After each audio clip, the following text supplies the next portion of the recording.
Assalamualaikum warahmatullahi taala wabarakatuh. Salam sejahtera untuk kita semua, sahabat ASN dan tenaga honorer di seluruh Indonesia.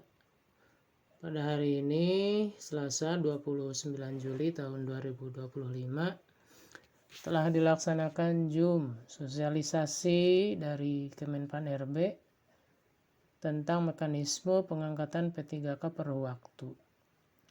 Ini sebuah skema baru yang digagas untuk menjawab kebutuhan instansi sekaligus menjadi solusi atas penataan tenaga non-ASN. Dalam penyampaian Deputi Bidang SDM Aparatur Bapak Abbas Subagja, dijelaskan bahwa pengusulan rincian kebutuhan P3K paruh waktu dilakukan melalui sistem elektronik milik BKN dan harus sesuai dengan kebutuhan dan kemampuan anggaran masing-masing instansi.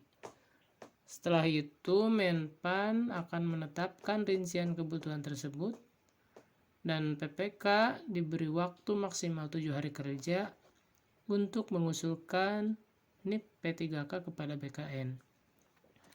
NIP ini penting karena setelah diterbitkan oleh BKN, maka pegawai non-ASN yang lolos akan resmi diangkat sebagai P3K paruh waktu oleh masing-masing instansi sesuai aturan yang berlaku.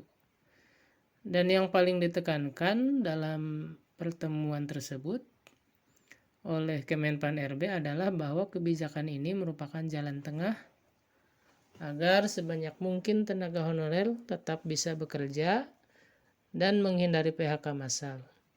Ini adalah bagian dari komitmen pemerintah dalam penataan tenaga non-ASN menuju sistem birokrasi yang lebih berkeadilan.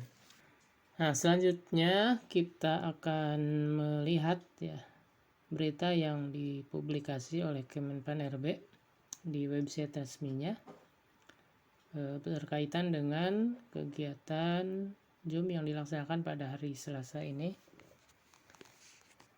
Jadi, Deputi Bidang SDM Bapak Abbas Subagja menyampaikan bahwa pengangkatan P3K paruh waktu hanya dilakukan untuk penataan pegawai non-ASN tahun anggaran 2024. Jadi, hanya dilakukan untuk yang lulus administrasi ikut seleksi tapi tidak mendapatkan formasi di tahun 2024. Baik CPNS, P3K maupun yang tidak terdata di BKN yang pelamar R4.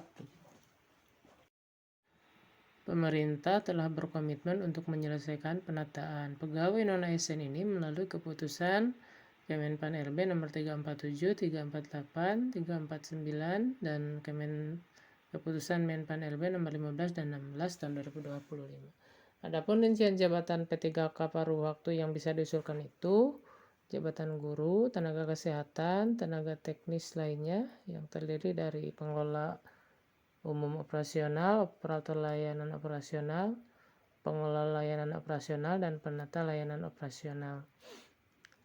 Selanjutnya, mekanisme pengadaan P3K paruh waktu diawali dengan pengusulan rincian kebutuhan dari pejabat pembina kepegawaian kepada Menpan RB.